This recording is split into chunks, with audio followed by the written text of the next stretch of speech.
പ്രിയമുള്ളവരെ, വിശുദ്ധ ഗ്രന്ഥത്തിൽ പ്രത്യേകിച്ച് പഴയ നിയമത്തിൽ ഇടയ്ക്കിടയ്ക്ക് ആവർത്തിക്കുന്ന ഒരു വചനമുണ്ട്. കൈക്കൂലിയും കള്ളത്രാസും വെറുക്കുന്ന ഒരു ദൈവമാണ് ഞാൻ. പക്ഷേ ഇന്ന് നമുക്കറിയാം, സർക്കാർ ഓഫീസുകളിലും സമൂഹത്തിൻ്റെ പല തലങ്ങളിലും, അത് സ്വകാര്യമാകട്ടെ സർക്കാരാകട്ടെ, നിയമത്തിന് വിരുദ്ധമായി, നിയമങ്ങൾക്കും കൽപ്പനകൾക്കും ചട്ടങ്ങൾക്കും വിരുദ്ധമായി പ്രവർത്തിക്കുന്ന അഴിമതിയുടെ കൂത്തരങ്ങാണ് നമ്മുടെ സ്വകാര്യ ജീവിതത്തിൽ നാം കണ്ടുമുട്ടുന്നത്. അത് സ്വകാര്യ ജീവിതത്തിലും സ്വകാര്യ വ്യക്തികളും സർക്കാർ വ്യക്തികളും നിയമം ലംഘിക്കുന്നതിൽ മത്സരിച്ചുകൊണ്ടിരിക്കുകയാണ്. അത്തരം മത്സരത്തിൻ്റെ ഒരു അനന്തര ഫലമാണ് റോഡിലെ കുഴികൾ എന്ന് പലപ്പോഴും തിരിച്ചറിയുന്നില്ല. നമുക്കറിയാം, ഈ അടുത്ത കാലത്ത് ഹൈക്കോടതി തന്നെ നിരീക്ഷിക്കുകയുണ്ടായി, റോഡിൽ ടാറിടുന്നത് പശ വെച്ചൊട്ടിച്ചിട്ടാണോ എന്നാണ് ഹൈക്കോടതി ചോദിച്ചത്.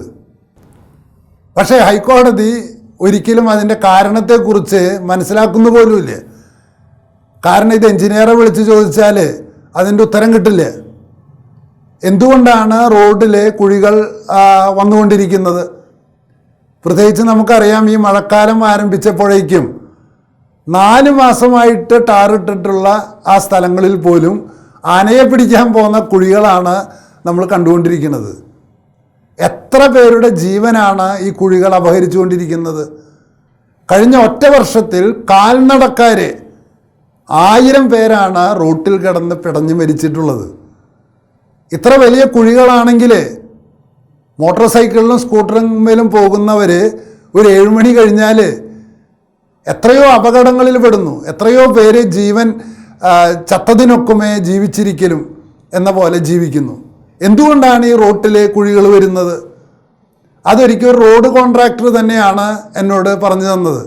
ഞാൻ അദ്ദേഹത്തോട് ചോദിച്ചു, ഒരു ഗവൺമെൻറ് കോൺട്രാക്ടറാണ് അദ്ദേഹം, ഒരു സ്വകാര്യ സ്ഥലത്ത് ടാറിട്ട് കൊടുത്ത സ്ഥലത്ത് 20 വർഷം കഴിഞ്ഞിട്ടും ഒരു കല്ല് പോലും അനങ്ങിയിട്ടില്ല. ഞാൻ അദ്ദേഹത്തോട് ചോദിച്ചു, 20 വർഷം കഴിഞ്ഞിട്ട് പോലും ഇത്രയധികം വ്യക്തികൾ, കാറുകളും വരുന്ന ഈ സ്വകാര്യ വ്യക്തിയുടെ സ്ഥലത്ത് ടാറിന് കുഴപ്പമില്ല, എന്നാൽ നിങ്ങൾ റോഡിലിടുന്ന ടാറിന് 4 മാസം കഴിയുമ്പോഴേക്കും എന്തുകൊണ്ടാണ് കുഴികൾ വരുന്നത്? അപ്പോൾ അദ്ദേഹം പറഞ്ഞ ഒരു മറുപടിയുണ്ട്. അദ്ദേഹം പറയുന്നത് ഇതാണ്: എൻ്റെ ഫ്രാൻസിസ് സാറേ, ഒരു റോഡ് കോൺട്രാക്റ്റ് എടുത്താൽ 100 രൂപയാണ് ഞങ്ങൾക്ക് കോൺട്രാക്റ്റ് കിട്ടുന്നതെങ്കിൽ ആദ്യത്തെ പിയൂൺ മുതൽ അങ്ങേയറ്റത്തെ രാഷ്ട്രീയ നേതൃത്വത്തിന് വരെ ഞങ്ങൾ കൈക്കൂലി കൊടുക്കണം. ഞങ്ങളുടെ ബില്ല് പാസ്സാവാൻ, ഞങ്ങളുടെ ഓവർസിയർ വരാൻ, അവിടുത്തെ എഞ്ചിനീയർ വന്ന് ഒപ്പിടാൻ, ആ ഒപ്പിട്ട കടലാസ് അയക്കാൻ, അത് പണമായിട്ട് പാസ്സാക്കാൻ, ഇതിനെല്ലാറ്റിനും ചട്ടപ്പടി തുക കൊടുക്കാതെ ഒരു കടലാസ് നീങ്ങില്ലേ. മാത്രമല്ല, അങ്ങനെ 100 രൂപയിൽ 30 രൂപ പോകും. ഒരു 20 രൂപ ഞങ്ങൾ ലാഭം എടുക്കും, 20%. എന്തിനാണ്? ഈ ബില്ല് ചിലപ്പോൾ പാസ്സായി വരാൻ കുറേ അധികം സമയമെടുക്കും. അപ്പോൾ അത്ര കാലം ഞങ്ങൾ എങ്ങനെ പിടിച്ചു നിൽക്കും? അതുകൊണ്ട് പ്രിയമുള്ളവരെ, 100 രൂപ റോഡിൽ ടാറിടാനായിട്ടുള്ള കോൺട്രാക്റ്റ് കൊടുത്താൽ 50 രൂപയുടെ ടാറും മെറ്റലും മാത്രമാണ് ഈ റോഡിൽ വരുന്നത്. ബാക്കിയുള്ളത് കൈക്കൂലിയും ലാഭമായിട്ട് പോവുകയാണ്, നഷ്ടമൊക്കെ ആയിട്ട് പോവുകയാണ്. അതുകൊണ്ടാണ് റോഡിൽ കുഴി വരുന്നത്. ഇത് ബഹുമാനപ്പെട്ട ഹൈക്കോടതി തിരിച്ചറിയണം, ജനങ്ങൾ തിരിച്ചറിയണം. കാരണം എന്താണ് ജനങ്ങൾ തിരിച്ചറിയണമെന്ന് പറയാൻ കാരണം എന്താണ്? കൈക്കൂലി വാങ്ങുമ്പോൾ അത് ആ കോൺട്രാക്ടറോ മറ്റുള്ളവരോ ബസ് ഉടമസ്ഥനോ അല്ലെങ്കിൽ ഒരു ഫാക്ടറി ഉടമസ്ഥനോ വീട്ടിൽ നിന്ന് എടുത്തിട്ടല്ല കൈക്കൂലി തരുന്നത്. ഇവരെടുത്ത് തരുന്നത് 100 രൂപയുടെ ടാറിടാൻ കൊടുത്താൽ 50 രൂപ കഴിച്ചാൽ ബാക്കി 50 രൂപയ്ക്കുള്ള ടാറേ റോട്ടിൽ വരുള്ളൂ. അപ്പം എങ്ങനെയാണ് കുഴിയില്ലാതെ ടാറിടാൻ പറ്റുക? അപ്പോൾ ഒരു സുഹൃത്ത് എന്നോട് പറയല്ലേ, അത് ഞങ്ങളുടെ പാർട്ടിക്കാർ കൈക്കൂലി വാങ്ങില്ല, ആ പാർട്ടിക്കാർ മാത്രമേ കൈക്കൂലി വാങ്ങുള്ളൂ. അപ്പം ഞാൻ പറഞ്ഞു, എല്ലാ പാർട്ടിക്കാരും കൈക്കൂലി വാങ്ങുന്നത് അറിയാമല്ലോ. അപ്പോൾ അദ്ദേഹം പറയാണ്, UDF കൈക്കൂലി വാങ്ങുകയാണെങ്കിൽ അത് സ്വകാര്യ വ്യക്തികളാണ് വാങ്ങുന്നത്, LDF കൈക്കൂലി വാങ്ങുകയാണെങ്കിൽ അത് പാർട്ടിക്ക് വേണ്ടിയാണ് കൈക്കൂലി വാങ്ങുന്നത്. അപ്പം ഞാൻ അദ്ദേഹത്തോട് ചോദിച്ചു, അത് സ്വകാര്യ കുഴി, പാർട്ടിക്കുഴി, UDF കുഴി, LDF കുഴി എന്ന വ്യത്യാസമില്ലേ? ആര് കൈക്കൂലി വാങ്ങിച്ചാലും ആര് കള്ളത്രാസ് ഉപയോഗിച്ചാലും ഇവിടെ കുഴിയുണ്ടാകും. അതിൽ വീണ് നിങ്ങളും നിങ്ങളുടെ മക്കളും പെടഞ്ഞ് മരിക്കും. അപ്പം അതുകൊണ്ട് കൈക്കൂലിയെ ഞാൻ വെറുക്കുന്നു, സ്വജനപക്ഷപാതത്തെ ഞാൻ വെറുക്കുന്നു എന്ന ബൈബിൾ വചനത്തെ ഒരിക്കൽ കൂടി സാമൂഹ്യ ജീവിതത്തിൽ അപ്ലൈ ചെയ്യാനായിട്ട് നമ്മൾ പഠിക്കണം. അതാണ് യൂറോപ്പിൻ്റെ വികസനത്തിൻ്റെ കാരണം. സ്കാൻഡിനേവിയൻ രാജ്യങ്ങളുടെ സ്റ്റാൻഡേർഡിലാണ് നമ്മൾ ജീവിക്കുന്നതെന്ന് ഇവിടെ ഇരുന്ന് ബള്ളു പറഞ്ഞാൽ പോരാ. സ്കാൻഡിനേവിയൻ രാജ്യങ്ങളിൽ കൈക്കൂലിയുണ്ട്. അവിടെ റോഡിൽ വല്ല കുഴി കണ്ടിട്ടുണ്ട്. അപ്പോൾ പ്രിയമുള്ളവരെ, ഇവിടെയുള്ള എല്ലാ രംഗത്തും കൈക്കൂലി ഞാൻ വെറുക്കുന്നു, സ്വജനപക്ഷപാതം ഞാൻ വെറുക്കുന്നു എന്ന ബൈബിൾ വചനം എഴുതി വയ്ക്കാൻ പഠിക്കണം. അതിനനുസരിച്ച് ജീവിക്കാൻ പഠിക്കണം. അപ്പോൾ റോട്ടിൽ കുഴിയില്ലാതാകും. അതിന് പകരം ഓരോ സ്ഥലത്തും നിങ്ങൾ പരിശോധിച്ച് നോക്കുക. അതായത് ഒരു ഫാക്ടറി, അവിടെ മലിനീകരണത്തിൻ്റെ ജലം ഒഴുകുന്നുണ്ടെന്ന് കരുതുക.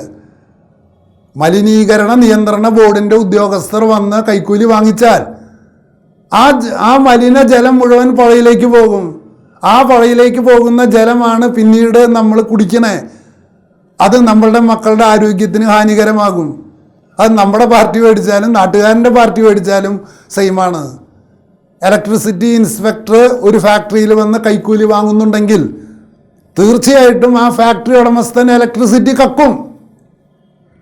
അപ്പം നമ്മൾ കൂടുതൽ വില ഇലക്ട്രിസിറ്റിക്ക് കൊടുക്കേണ്ടി വരും. ഫുഡ് ഇൻസ്പെക്ടർ പോയിട്ട് ഹോട്ടലുകളിൽ നിന്ന് കൈക്കൂലി വാങ്ങുന്നുണ്ടെങ്കിൽ ചീഞ്ഞ ഭക്ഷണം നിങ്ങൾക്ക് തിന്നേണ്ടി വരും.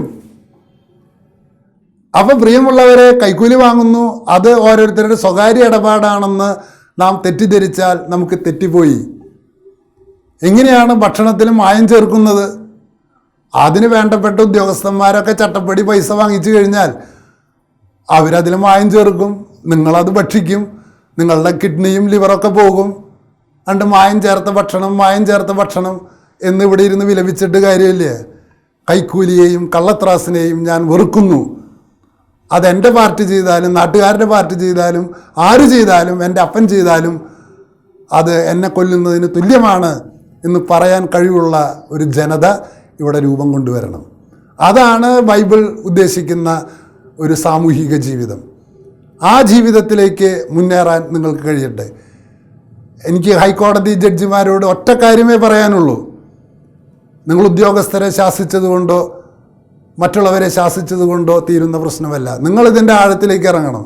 ചട്ടങ്ങളും പ്രമാണങ്ങളും ലംഘിക്കുന്നതാണ് അഴിമതി എന്ന് പറയാൻ നിങ്ങൾക്ക് ധൈര്യമുണ്ടാകണം. ആ അഴിമതിയാണ് റോട്ടിലെ കുഴിയുടെ കാരണമെന്ന് നിങ്ങൾക്ക് പറയാൻ ധൈര്യമുണ്ടാകണം. അങ്ങനെ അഴിമതി ഇവിടെ നിന്ന് തുടച്ചു നീക്കിയാൽ സ്കാൻഡിനേവിയൻ രാജ്യങ്ങളിലെ പോലെ റോഡുകൾ ഇവിടെ രൂപം കൊള്ളും. ഇവിടുത്തെ ഫാക്ടറികളിൽ നിന്ന് മലിനജലം പുറത്തു പോകില്ല. ഇവിടുത്തെ ഇലക്ട്രിസിറ്റി ആരും കക്കില്ല.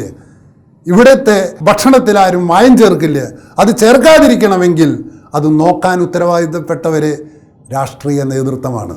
ഇവിടെ 140 MLA-മാരെ തെരഞ്ഞെടുത്ത് ഇവിടെ അയച്ചിട്ടുണ്ടെങ്കിൽ, അവർക്കുള്ള എല്ലാ സൗകര്യവും ഈ കേരള സമൂഹം ചെയ്തിട്ടുണ്ടെങ്കിൽ അവരുടെ ഉത്തരവാദിത്തമാണ് മായം ചേർക്കുന്നുണ്ടോ എന്ന് നോക്കേണ്ടത്. അവരുടെ ഉത്തരവാദിത്തമാണ് ഇവിടുത്തെ റോഡുകളിൽ കുഴിയുണ്ടോ എന്ന് നോക്കേണ്ടത്. അതുകൊണ്ട് ഞങ്ങൾക്കതിൽ ഉത്തരവാദിത്തമില്ല, ഇതെല്ലാം കോൺട്രാക്ടറുടെ പ്രശ്നമാണ്, ഇതെല്ലാം സർക്കാർ ഉദ്യോഗസ്ഥൻ്റെ പ്രശ്നമാണ് എന്ന് ഒഴിഞ്ഞു മാറുന്നത് ഉത്തരവാദിത്തത്തിൽ നിന്നുള്ള ഒളിച്ചോടലാണ്. റോഡിലെ പാർട്ടിക്കുഴിയും വ്യക്തിക്കുഴിയും നമ്മളെയും നമ്മുടെ തലമുറയെയും നശിപ്പിക്കും എന്ന് തിരിച്ചറിയുക. ഇത് ആന്തരികമായൊരു രോഗത്തിൻ്റെ ബാഹ്യമായ അടയാളമാണ് റോട്ടിലെ കുഴികൾ. അത് മനസ്സിലാക്കാനുള്ള പ്രവർത്തിക്കാനുള്ളൊരു ബുദ്ധി ദൈവം നിങ്ങൾക്ക് തരട്ടെ. നന്ദി.